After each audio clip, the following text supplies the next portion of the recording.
It's 7:30 in the evening across India. Live from New Delhi, you're watching DD India Global, bringing you the day's big stories from across India and the world. I'm Shubhendu Ghosh, and joining me is Benji Hire, my colleague from Washington, D.C. Good to see you, Benji. Good morning, 9 a.m. here in Washington, 2 in the afternoon across Central Europe. Coming up in the next 30 minutes, the latest on escalations in Russia's war on Ukraine, as American lawmakers here grapple with a huge foreign aid package stalled in Congress. This as Donald Trump arrives back in court. We'll bring you all of that and more after the headlines. India's Prime Minister Narendra Modi holds talks with Emir of Qatar, Sheikh Tamim bin Hamad Al Thani in Doha, concludes two-day visit to West Asia. NATO defense ministers discuss support to Ukraine in Brussels. France to spend 2% of GDP on defense this year. Japan slips into recession, loses its spot as the world's third largest economy. UK economy also plunges into recession. British finance minister says the nation's economy is resilient.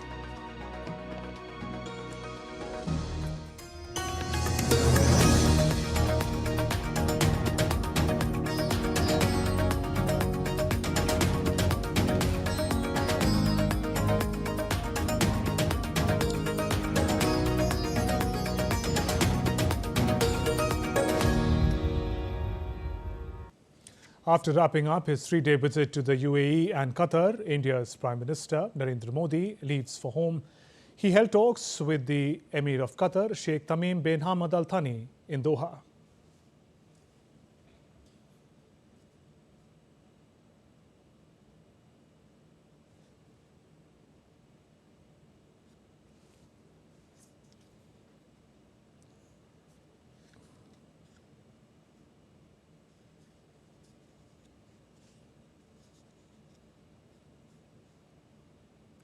During the bilateral engagements, the leaders discussed about trade and investment, energy, space, cultural and people-to-people ties. They also discussed about regional and global issues. Prime Minister Modi thanked the Emir for the welfare of the Indian community in Qatar. Prime Minister Modi was accorded a ceremonial welcome before his talks with the Emir. It was Prime Minister's second visit to Qatar.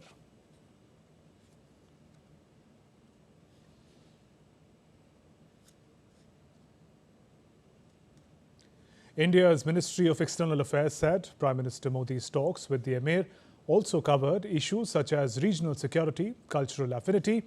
Foreign Secretary Vinay Quatra told journalists in Doha that the two leaders discussed about the need for strategic investments and partnership in energy and technology. The two leaders thereafter held detailed discussions, first in a delegation level format and then in the restricted format. The topics of discussion included a wide range of areas of bilateral cooperation, including trade partnership, investment cooperation, energy partnership, issues engaged in regional security, cultural affinity and people-to-people ties. In this, when the two leaders spoke, they spoke about the need for strategic investments and strategic partnership in the field of energy and technology, and to proceed beyond the bilateral relationship in this field. Expressing his deep appreciation, Foreign Secretary Vinay Quatra said they're extremely gratified to see 8 Indian nationals back home.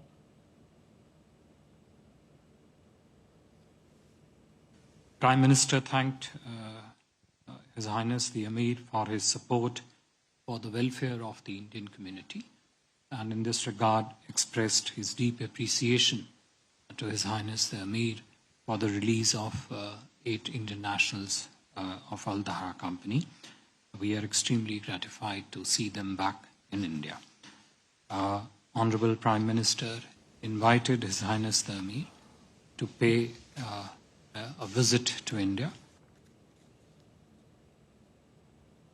Now, even as the Russia-Ukraine conflict nears 2 years, NATO leaders met in Brussels.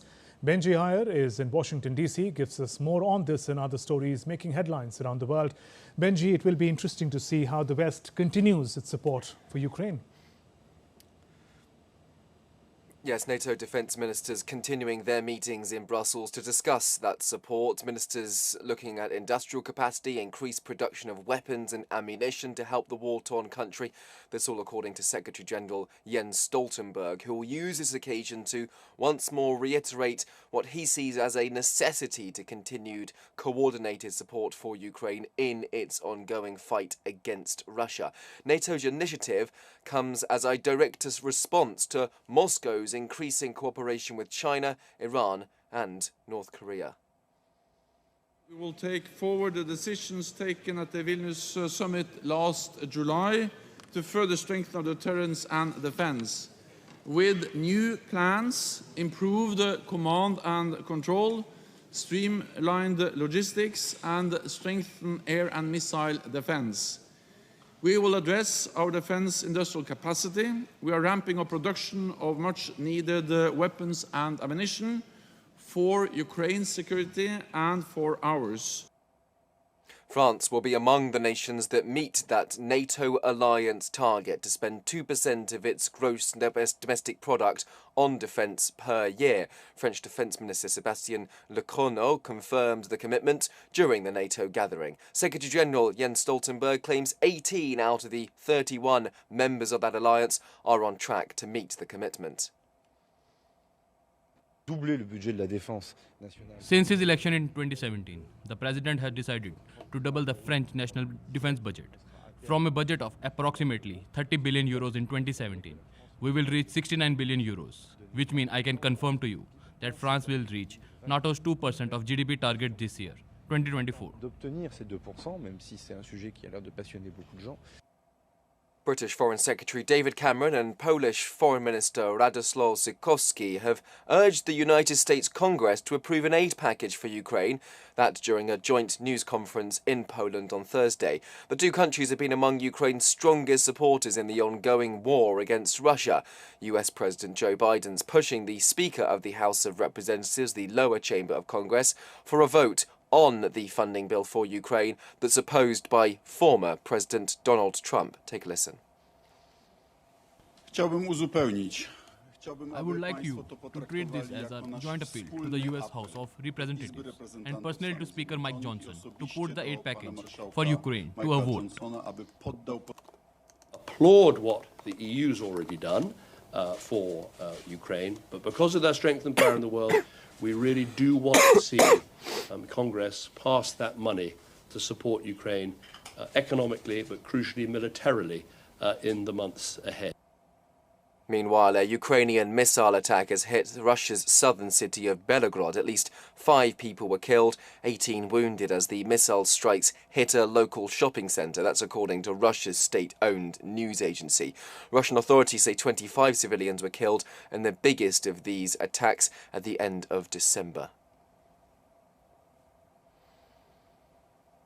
Let's stay in Russia, where President Vladimir Putin says Joe Biden would be a better US president for Russia than Donald Trump, dismissing concerns over his counterpart's age and acuity for the role.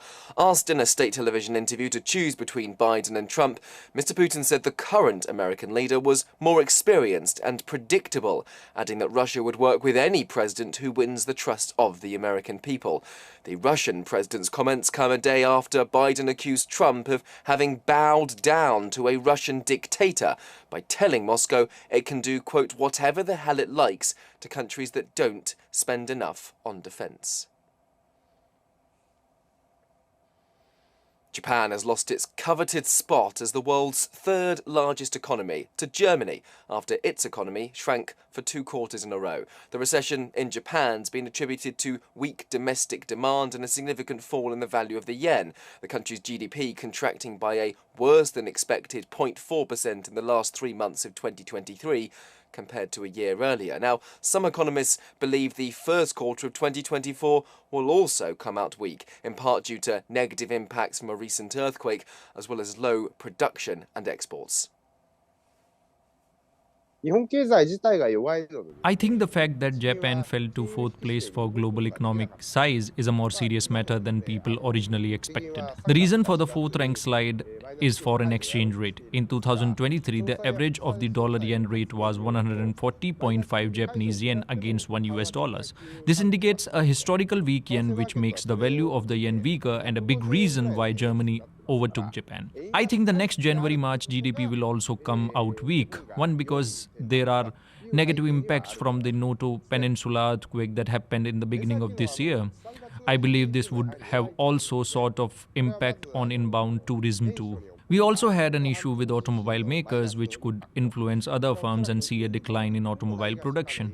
The January-March GDP period is not over yet, but production and exports could be stagnant. The UK is another major global economy that's been plunged into recession. Britain's economy slipping into one during the latter part of 2023. That's challenging news for Prime Minister Rishi Sunak as he aims to garner voter support ahead of an anticipated general election later this year. The country's GDP contracted by 0.3% in the final 3 months of last year, following a 0.1% shrinkage between July and September. Britain's economy has been experiencing stagnation for nearly 2 years. The Bank of England anticipates a slight improvement in 2024. The UK's growth rates were expected to be low as the government prioritises tackling inflation. We always expected growth to be weaker while we prioritise tackling inflation. That means higher interest rates. And that's the right thing to do because you can't have long-term healthy growth with high inflation. The underlying picture here is an economy that is more resilient than most people predicted. Inflation is coming down. Real wages have been going up now for 6 months. The UK's Finance Minister there. Well, for more on this, Stuart Smith joins us from London. Good afternoon, Stuart. We've heard from the UK's Finance Minister just there. Has the Prime Minister, Rishi Sunak, reacted to these figures yet? The Prime Minister hasn't, but he's at the centre of comments from the opposition here in the UK, which blame him, partly because he was the former Chancellor and is now the Prime Minister, but also because he had made growing the economy one of his 5 central pledges to voters ahead of the election later this year, and yet growth hasn't improved. In fact, it's got worse. Rachel Reeves, the Shadow Chancellor, says that his promise to grow the economy is in tatters, and the news will be deeply worrying for families and businesses across Britain. She is saying that now the Conservatives can no longer credibly claim the plan is working, or that the Conservative government has turned the tide when it comes to 14 years of what she described as economic decline. This is also something that's been picked up by economists who are saying that while this is being dubbed a technical recession and really in reality more stagflation, when you look at how the GDP has changed per person in Britain, it's an even worse picture with a 0.7% decrease in GDP per person over the past year, indicating a more severe problem for the British economy. It's migration, high migration, record migration to the UK that has offset that. But if people here in Britain are saying they're feeling worse off, then the GDP figures per capita do seem to reflect that, even though this is only a small decrease when looking at the GDP picture overall. And when you take all of that into account, Stuart, what does this mean going forward? Will 2024's figures, for example, be enough to rescue the government's perceptions amongst voters? Well, some economists are saying we may already be out of the recession. Remember that these figures are for the last 3 months of 2023. It's now February, and some are saying it's already picked up. If once we get the figures for this quarter in 2024, it wouldn't be a surprise to many in the finance world that the UK is starting to recover. Particularly, they point to wages. Wages went up at the end of the year, which has offset some of that difference between prices in the UK, which were already going up. So with wages higher, people can spend more, and that to an extent will offset a lack of retail spending and manufacturing productivity, which was at the heart of those poor Q4 GDP figures for last year. At the same time, there are forecasts coming out for 2024 for the UK from the Organisation for Economic and for Cooperation and Economic Development, which suggests that the UK will grow quite significantly this year, up 0.7% year on year, and then by 2025, 1.2%, which puts it ahead of other peers like France and Germany. So it could be good news. The question will be, is it good news quick enough for the Conservatives in the upcoming election? Stuart, thank you. Stuart Smith for us in London. Back to the US, where a New York judge is set to determine the trial date for the first criminal case against Donald Trump. His presence is expected at the hearing. In fact, he's just arrived in court in the past few minutes, where the judge will address his motion to dismiss this case. This decision, highly anticipated, one that will have significant implications for the former president as he vies for the Oval Office again, as DD India's William Denzilo explains. Donald Trump faces 34 felony counts tied to allegations that he made hush money payments to a porn star during his 2016 race to the White House. The man, expected to be a key witness, former fixer Michael Cohen, paid Stormy Daniels $130,000 ahead of the election, and prosecutors claim that Trump reimbursed Cohen by falsely claiming the money to be a legal expense. Trump denies the charges, and his legal team have called for a Manhattan judge to dismiss the case outright. If he doesn't, Justice Juan Merchan is expected to decide when the case, currently bookmarked for March 25th, will go to trial. Meanwhile, on Thursday, a judge in the state of Georgia will hold a hearing relating to misconduct claims against a prosecutor in Trump's election interference case. District Attorney Fani Willis is accused of having an improper relationship with the special counsel in the case, whom she appointed. And on Friday, a separate Manhattan judge is expected to make a ruling in the civil case against Trump, who's accused of inflating the value of his assets for favourable lending terms. Judge Arthur Engoron has found Trump liable for fraud, and New York prosecutors are seeking around $370 million in penalties and to bar him from running a business in the state. The former president says these cases against him are a politically motivated witch hunt. William Denzilo in New York reporting for DD India. US Vice President Kamala Harris has arrived in Munich ahead of the annual security conference scheduled to kick off on Friday. She and US Secretary of State Antony Blinken face a tough task of reassuring allies that the United States does remain committed to defending their security. As we were hearing earlier, it's been less than a week after presumptive presidential Republican nominee Donald Trump said he would not defend NATO allies who failed to pay their defense bills. Secretary Blinken's first in Albania to reaffirm ties with the Balkan country, meeting top officials to discuss regional stability with a focus on bolstering relations and supporting Ukraine. Officials will also address rising tensions between Kosovo and Serbia. Following his visit, to Albania's capital Tirana, Mr. Blinken will head to Germany for the Munich Security Conference. And let's return to the US, where 3 people are now in custody in Kansas City in the state of Missouri, facing questions about what led to a deadly mass shooting near a parade to celebrate the Kansas City Chiefs' Super Bowl victory last weekend in American football's major championship game. At least 1 person's been confirmed dead, 21 others wounded by gunfire outside the city's landmark Union Station, where thousands of fans had gathered. The bloodshed, which came at the end of the rally, turned the festive occasion into a scene of panic as throngs of attendees scrambled for cover at the sound of rapid-fire gunshots. Officials say 11 of those hurt by the gunfire or ensuing pandemonium were children, some as young as 6. Well, we'll bring you more updates on that story in the days ahead. For now, though, that's it from me here in Washington. Back to you in the studio. Thank you, Benji, for joining us with those updates. And we're heading for a short break, but still to come on DD India Global.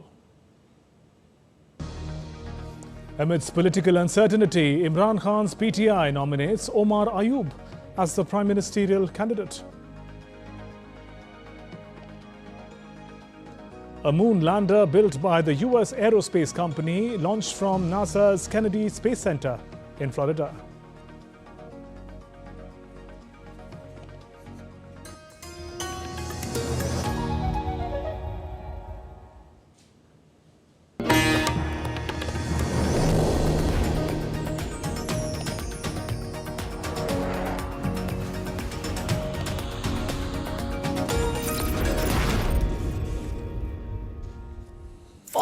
God, ये radio देख के दिल garden हो गया। 10,000 रुपए दूंगा इसके। QR code scan कर, पैसे तुरंत तुम्हारे अकाउंट में। बोला। UPI कहता है QR कोड पेमेंट करने के लिए होता है, रिसीव करने के लिए नहीं। अपने पैसों का ध्यान खुद रखो।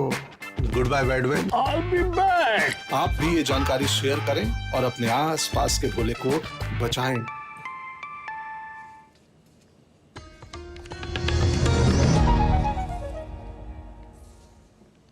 Welcome back. You're watching DD India Global. I'm Shubhendu Ghosh. The European Commission announced on Thursday that the Eurozone economy will experience slower growth in 2024 than initially projected due to declining purchasing power from rising prices.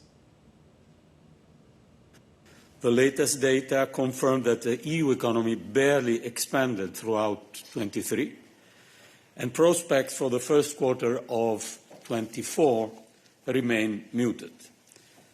Second, the conditions for a rebound are still in place. Price pressures have moderated faster than previously expected, and energy prices are now substantially lower. As a result, while credit conditions are still tight, markets now expect the loosening cycle to start earlier. In Pakistan, Imran Khan-led Pakistan Tehreek-e-Insaf PTI party on Thursday nominated Omar Ayub as its Prime Minister candidate. This, even as six-party alliance appears poised to form the next government. Omar Ayub belongs to the family of former President of Pakistan, Field Marshal Ayub Khan. The development comes a day after former Prime Minister Nawaz Sharif picked his brother Shehbaz Sharif as the prime ministerial candidate from their party, the Pakistan Muslim League Nawaz. The 16th World Social Forum has kicked off in Kathmandu with a focus on fostering collaboration among various groups opposing neoliberal globalization. The event began with a solidarity march and is expected to attract around 40,000 participants from across 92 countries. The event aims to address pressing issues such as economic inequality, climate justice, labor rights, gender equality through dialogue and action. Let's now take a look at other stories making news around the world. South Korea has established diplomatic relations with Cuba for the first time in 65 years. The two countries' representatives to the UN exchanged diplomatic notes in New York on Wednesday, agreeing to open diplomatic relations at the ambassadorial level. A moon lander built by the United States aerospace company Intuitive Machines was launched from NASA's Kennedy Space Center in Florida on Thursday.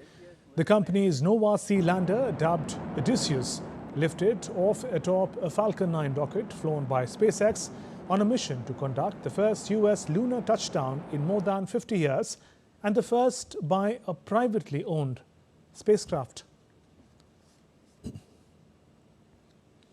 An oil spill first spotted off the coast of the island of Tobago last week was seen moving in opposite directions into the Caribbean Sea on Wednesday. First responders and volunteers have been trying to contain the 12 kilometers wide spill that emerged from an overturned vessel. Japan has found one of its newest species, the skeleton panda, sea squirt, in the island of Kyojima.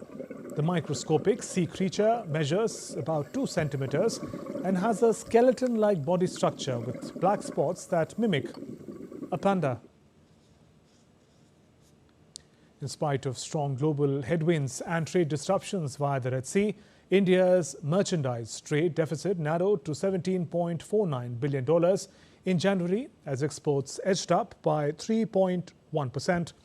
According to the data released by the country's Commerce Ministry on Thursday, India's exports in the first month of this year amounted to $36.92 billion, up from $35.8 billion in January 2023, but down from $38.45 billion in December 2023.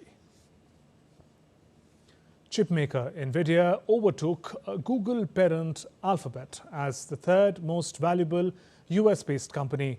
The Santa Clara, California company's stock rose 2.46%, putting its value at about $1.8 trillion, while Alphabet's stock climbed 0.55%, leaving it with a value of $1.821 trillion. This comes the day after NVIDIA ended a session with market capitalization above Amazon's for the first time in 2 decades. Amazon's market capitalization was $1.77 trillion after its stock rose 1.39% on Wednesday.